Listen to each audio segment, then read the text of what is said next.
Hello friends, स्वागत करते हैं हमारे यूट्यूब चैनल ट्रिकी विद जेके में।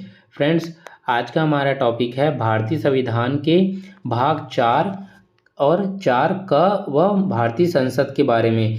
इसमें हम राज्य की नीति निर्देशक तत्व, मौलिक कर्तव्य और भारतीय संसद से संबंधित जो भी इम्पोर्टेंट क्वेश्चंस बनेंगे एग्जाम के पॉइंट ऑफ व्यू से, उन सभी को पढ़ने वाले हैं। तो चलिए शुरू करते हैं। अगर आप हमारे चैनल पे नए हों तो प्लीज़ चैनल को सब्सक्राइब कर लीजिए।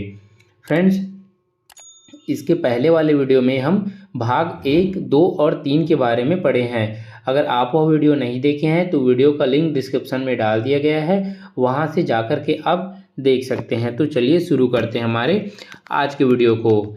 हमारा आज का पहला प्रश्न है, भारतीय संविधान में राज्य के नीति निर्देशक तत्व ग्रहण किए गए हैं। Option B Ireland. आयरलैंड से राज्य के नीति निर्देशक तत्व को लिया गया है। फ्रेंड, जो भारतीय संविधान है ना, वह विश्व का सबसे बड़ा लिखित संविधान है। जो राज्य के नीति निर्देशक तत्व है वह आयरलैंड और भारत के संविधान में ही बस निहित है। अगला प्रश्न, राज्य के नीति निर्देशक तत्वों का उल्लेख भारतीय संविधान के किस भाग में है? ऑप्शन सी भाग 4। भाग 4 में राज्य के नीति निर्देशक तत्वों का उल्लेख किया गया है। अगला प्रश्न, भारतीय संविधान के किस अनुच्छेद में राज्य के नीति निर्देशक तत्वों का उल्लेख किया गया है? ऑप्शन सी आर्टिकल 36 से 51 में राज्य के नीति निर्देशक तत्व के बारे में बताया गया है।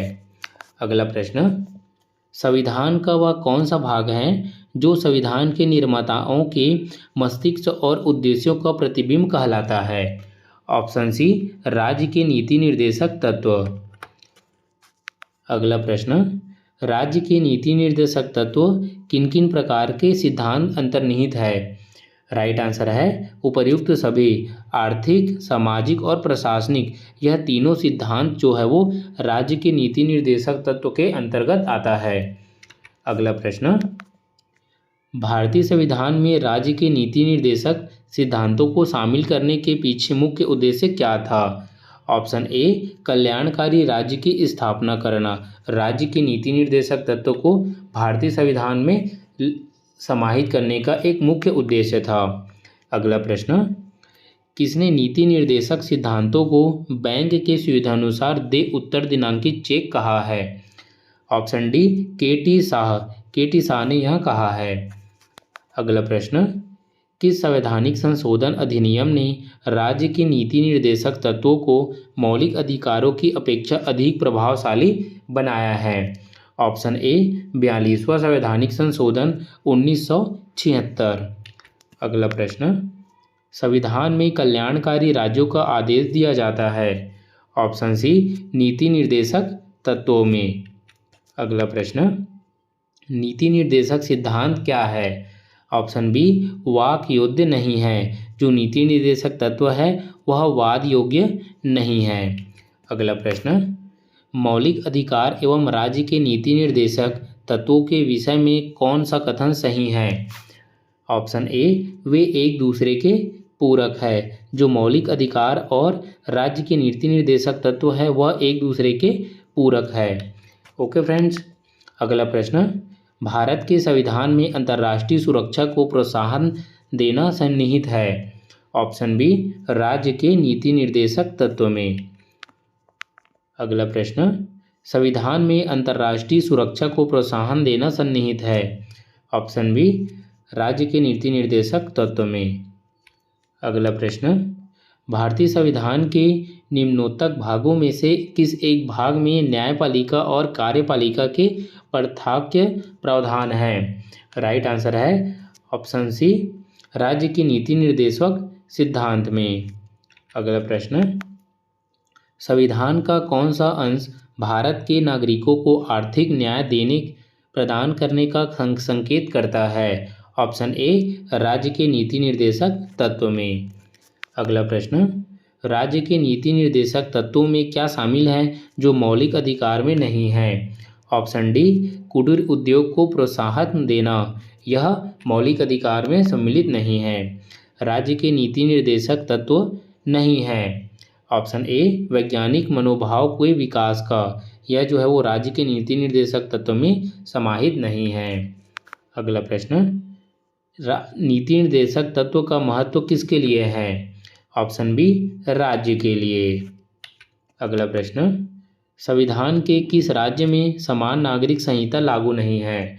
Option D Goa. गोवा में समान नागरिक संहिता लागू नहीं है और यह पूरे भारत का एकमात्र राज्य है जहाँ पे समान नागरिक संहिता लागू नहीं है। अगला प्रश्न, राज्य के नीति निर्देशक तत्व किस प्रकार मौलिक अधिकार से भिन्न है? ऑप्शन सी राज्य के नीति निर्देशक सिद्धांत प्रवर्तनीय नहीं है जबकि जो मौलिक अधिकार है वह परिवर्तनीय है। फ्रेंड्स, कुछ ऐसे कंडीशंस या कुछ ऐसे स्थितियों में मौलिक अधिकारों को परिवर्तित किया जा सकता है परंतु राज्य के नीति निर्देशक तत्वों को कभी परिवर्तित नहीं किया जा सकता। अगला प्रश्न, समान न्याय और निःशुल्क विधि सहायता का प्रावधान संविधान के किस अनुच्छेद में है? ऑप्शन बी 39A में। 39A में समान न्याय और निःशुल्क विधि सहायता का प्रावधान किया गया है।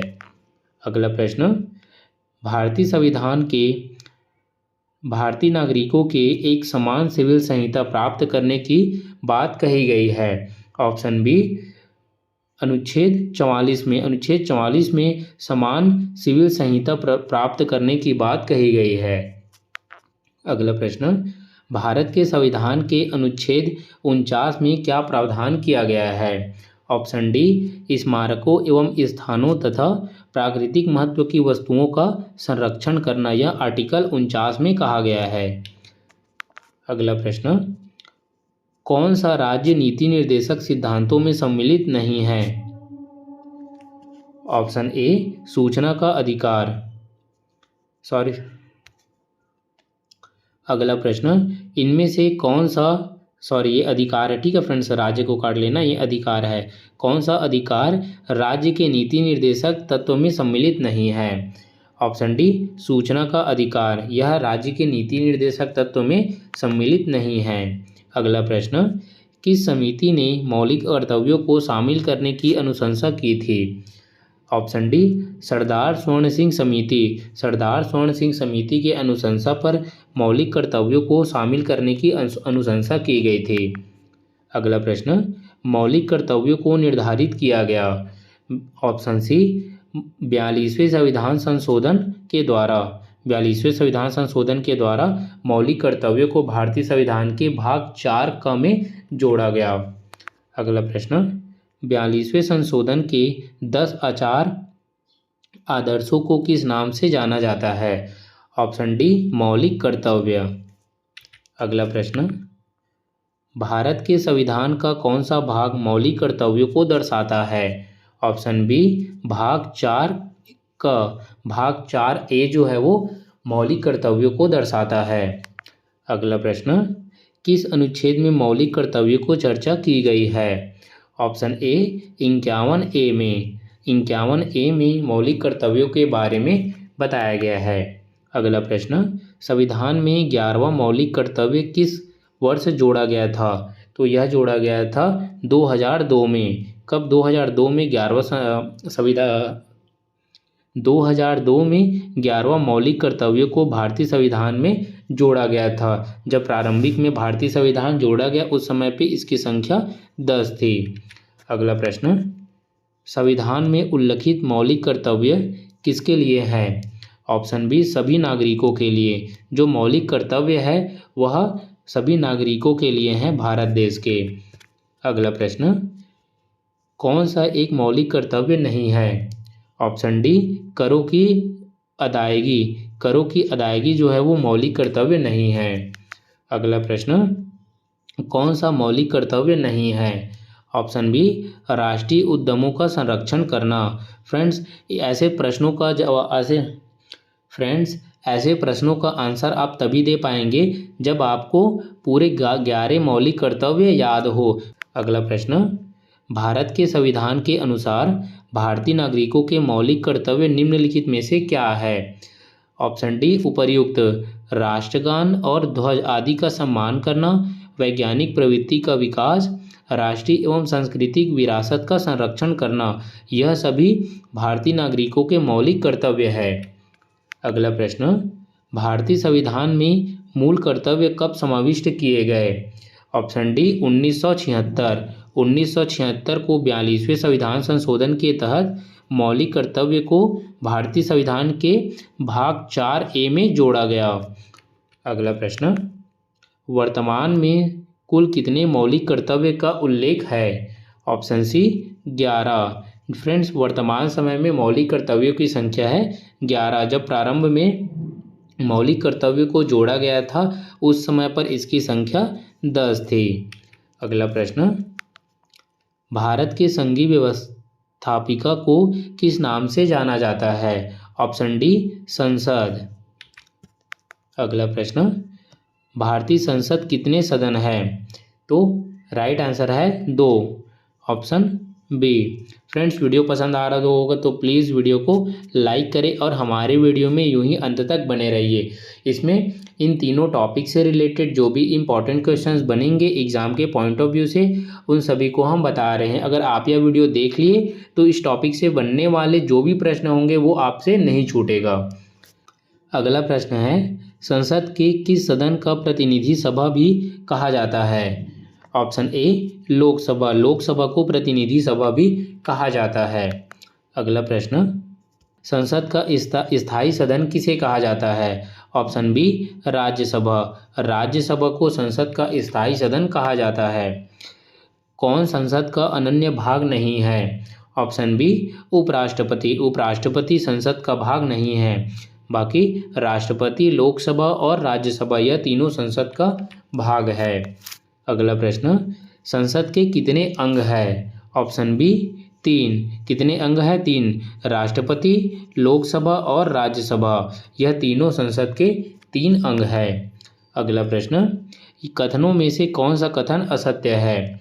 ऑप्शन सी राज्यसभा एक अस्थायी सदन है, यह इसका राइट आंसर है। फ्रेंड्स, ये एक इम्पॉर्टेंट क्वेश्चन है। यह एसएससी सीजीएल के एग्ज़ाम में 2 से 3 बार पूछा जा चुका है। तो कौन सा सदन? राज्यसभा जो है वह संसद का एक स्थायी सदन है, इसे कभी भी भंग नहीं किया जा सकता है, पर बल्कि जो लोकसभा है उसे भंग किया जा सकता है। अगला प्रश्न, निम्न सदन एवं उच्च सदन क्रमशः कौन से हैं? ऑप्शन बी लोकसभा एवं राज्यसभा। फ्रेंड्स, ये जो है ना, ये एक इम्पॉर्टेंट पॉइंट्स है ना, ये इसको आप अच्छे से याद कर लेना, क्योंकि यहाँ पे क्रम पूछा गया है, निम्न सदन और उच्च सदन। यहाँ पे जल्दबाजी में हमसे कभी भी गलती हो जाती है कि राज्यसभा और लोकसभा या दोनों उच्च और निम्न सदन है, परंतु यहाँ पे क्रम पूछा गया, पहले निम्न है फिर उच्च है। तो आंसर आपको ध्यान से देखकर ही देना है। निम्न सदन लोकसभा है और उच्च सदन राज्यसभा है। Okay friends. अगला प्रश्न, संसद को भंग करने के लिए कौन सक्षम है? ऑप्शन ए राष्ट्रपति। राष्ट्रपति लोकसभा को भंग करने के लिए सक्षम है। संसद के कितने सत्र होते हैं? Option D 3। यह तीनों जो है वह बजट सत्र, मानसून सत्र और शीतकालीन सत्र, यह तीनों ही सत्र संसद के होते हैं। ठीक है फ्रेंड्स, ऑप्शन डी इसका राइट आंसर है। अगला प्रश्न, संसद के दोनों सदनों की संयुक्त बैठक किस संबंध में बुलाया जाता है? ऑप्शन सी साधारण विधेयक के संबंध में। अगला प्रश्न, लोकसभा और राज्यसभा की संयुक्त बैठक कब होती है? ऑप्शन बी लोकसभा एवं राज्यसभा में मतभेद होने पर। इन दोनों के बीच में मतभेद होने की स्थिति में इन दोनों की संयुक्त बैठक बुलाई जाती है। अगला प्रश्न, स्वतंत्र भारत के संसदीय इतिहास में अभी तक कितनी बार संयुक्त बैठक बुलाई गई है? ऑप्शन सी 3 बार। फ्रेंड्स, अभी तक 3 बार संयुक्त बैठक या फिर अधिवेशन बुलाई गई है। अगला प्रश्न, क्या राष्ट्रपति या उपराष्ट्रपति कभी भी संयुक्त अधिवेशन की अध्यक्षता कर सकते हैं? ऑप्शन सी कभी नहीं। यहाँ पे संयुक्त बैठक की जो अध्यक्षता है वह राष्ट्रपति या उपराष्ट्रपति कभी भी नहीं करता है। अगला प्रश्न, संसद की संयुक्त बैठक को संबोधित कौन करता है? ऑप्शन सी राष्ट्रपति। अगला प्रश्न, संविधान संशोधन प्रस्ताव के संबंध में दोनों सदनों में मतभेद होने की स्थिति में ऑप्शन डी प्रस्ताव गिर जाता है। जब दोनों सदन के जब मतभेद होते हैं ना, उस स्थिति में जो भी प्रस्ताव रहता है वह प्रस्ताव गिर जाता है। अगला प्रश्न, संसद के किसी सदस्य की सदस्यता तब समाप्त समझी जाती है यदि वह बिना सदन को सूचित किए अनुपस्थित रहता है। राइट आंसर है 60 दिनों तक। फ्रेंड, संसद के किसी सदस्य जो है उनकी सदस्यता तब समाप्त की जाती है जब वह संसद को 60 दिनों तक बिना सूचना दिए अगर वह अनुपस्थित होता है। अगला प्रश्न, एक वर्ष में कम से कम कितनी बार संयुक्त बैठक बुलाने की आवश्यकता होती है। ऑप्शन बी 2 बार। फ्रेंड्स, एक वर्ष में कम से कम मतलब 6 महीने के अंतराल में संयुक्त बैठक की संसद की बुलाई जाती है। अगला प्रश्न, संसद के कुल सदस्यों का कितना भाग वैधानिक चैम्बर की मीटिंग बुलाने के लिए आवश्यक गणपूर्ति, जिसे कोरम भी कहते हैं, उसकी आवश्यकता पड़ती है। ऑप्शन ए 1/10 भाग की। कितने 1/10 भाग की गणपूर्ति की आवश्यकता होती है। ऑप्शन ए राइट आंसर है। अगला प्रश्न, भारत की संसद के बारे में क्या सही नहीं है। ऑप्शन बी लोकसभा में मनोनीत सदस्य नहीं होते हैं। फ्रेंड्स, ये इसका रॉन्ग आंसर है, मतलब ये रॉन्ग है, ठीक है, क्योंकि लोकसभा में राष्ट्रपति के द्वारा 12 मनोनीत सदस्य होते हैं। अगला प्रश्न, अस्थायी संसद भारत में कब तक अस्तित्व में रही है। ऑप्शन डी 17 अप्रैल 1952 तक। अगला प्रश्न, संसद के दोनों सदनों का सत्रावसान कौन करता है। ऑप्शन बी राष्ट्रपति के द्वारा दोनों सदनों का सत्रावसान करता है। अगला प्रश्न, भारत की संसद मुख्यतः किस मॉडल पर आधारित है। ऑप्शन बी ब्रिटिश पार्लियामेंट के मॉडल पर जो भारतीय संसद है वह आधारित है। फ्रेंड्स, तो ये था हमारा आज का टॉपिक, राज्य के नीति निर्देशक तत्व, मौलिक कर्तव्य और भारतीय संसद से संबंधित जो भी इम्पोर्टेंट क्वेश्चंस बनेंगे। टॉप 50 प्रश्न हैं, कितने टॉप 50 प्रश्न को आज हम पढ़ाए हैं। आई होप यू की वीडियो पसंद आया हो। अगर वीडियो पसंद आए तो प्लीज़ वीडियो को लाइक करें और हमारे चैनल को सब्सक्राइब करें। मिलते हैं नेक्स्ट वीडियो में एक नए टॉपिक के साथ।